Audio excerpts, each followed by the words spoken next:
মাধ্যমিকে জেলায় প্রথম হবার পর সুজয়ের বাবাকে সবাই জিজ্ঞেস করেছিলেন ছেলে বড় হয়ে কি হবে।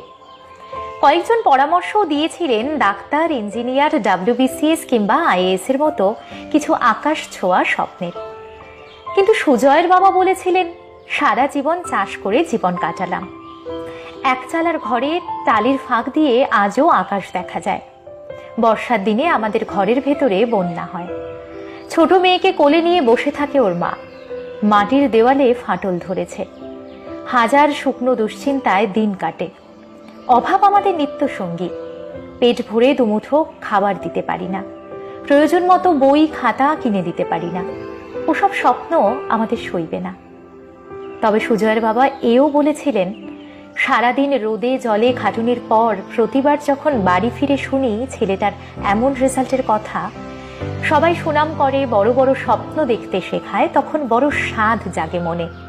ছেলেটা বড় হয়ে একজন আদর্শ মাস্টার হোক, আরো অনেক মেধাবী ছেলে মেয়ে তৈরি করুক, ও 10 জনের একজন হোক। যখন সবাই বলবে সুজয় স্যারের বাবা যাচ্ছে, তখন গর্বে আমার বুকটা ভরে উঠবে। একদিন মাথা উঁচু করে বলতে পারবো জমিতে লাঙল চালিয়ে আমি সোনা চাষ করেছি। ঈশ্বর আমাকে একটা দামি রত্ন উপহার দিয়েছেন।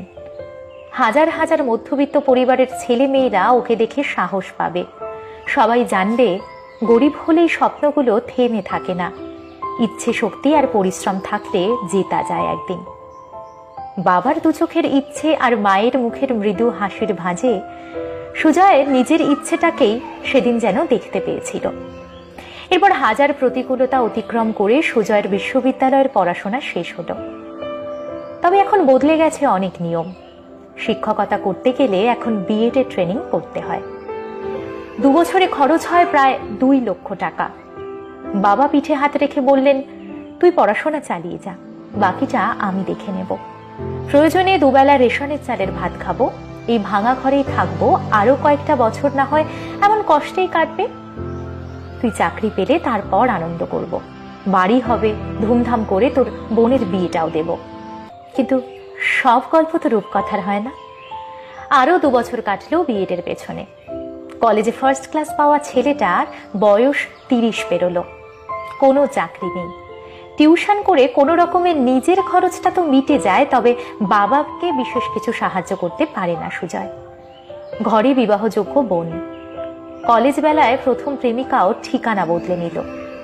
বেকার ছেলেকে কে আর ধরে রাখতে চায়? এমন দুঃসময় হয়তো অনেক ছেলের জীবনেই আসে। সুজয়ের তখন দেওয়ালে পিঠ ঠেকে যাওয়ার মতো অবস্থা। সোশ্যাল মিডিয়া, আত্মীয় স্বজন, বন্ধু বান্ধব সবকিছু থেকে দূরে সরে একা ঘরে দিন কেটে যায় সুজয়ের। সুজয়ের বাবা এসে একদিন জিজ্ঞেস করলো কি হয়েছে রে, বয়স তো অনেক হলো, চাকরির কি খবর? ডিগ্রিগুলো কি তবে কোনো কাজেই এলো না? স্কুল মাস্টারের চাকরিটা কি আর সম্ভব না? সুজয় বলল চাকরি হবে না বাবা। যে দেশে হবু মাস্টার পথে নামে চাকরির ভিক্ষায়, আদালতে ভুয়ো ফাইল জমে, কেসের পর কেস, বয়স বাড়ে বেকার মেধার, সুইসাইড নোটের কথা নাই বা বললাম। যে দেশে দুর্নীতির আবির মেখে শাসক ব্যস্ত গদি নিয়ে, শিক্ষা যাচ্ছে রসাতলে, টুকলি করা বখাটে ছেলেগুলো হচ্ছে স্কুল মাস্টার, অযোগ্যরা শাসন করছে, সমাজ তো ভঙ্গুর হবেই। সেই দেশে মানুষ করার কারিগর হওয়ার স্বপ্ন দেখাটা সব থেকে অপরাধের। লোভ দেখানো প্রকল্পের সাথে বেকারের বিষ কেনার ভাতা চালু করলেই তো পারে অশিক্ষিতরা। সুজয়ের বাবা কাঁদতে কাঁদতে বলল সব স্বপ্নই তবে তাসের ঘর হয়ে গেল। হয়তো এমন ভাবেই হাজার হাজার লাখ লাখ সুজয় শিক্ষকতার স্বপ্ন দেখতে দেখতে জীবনের অতলে তলিয়ে গেছে।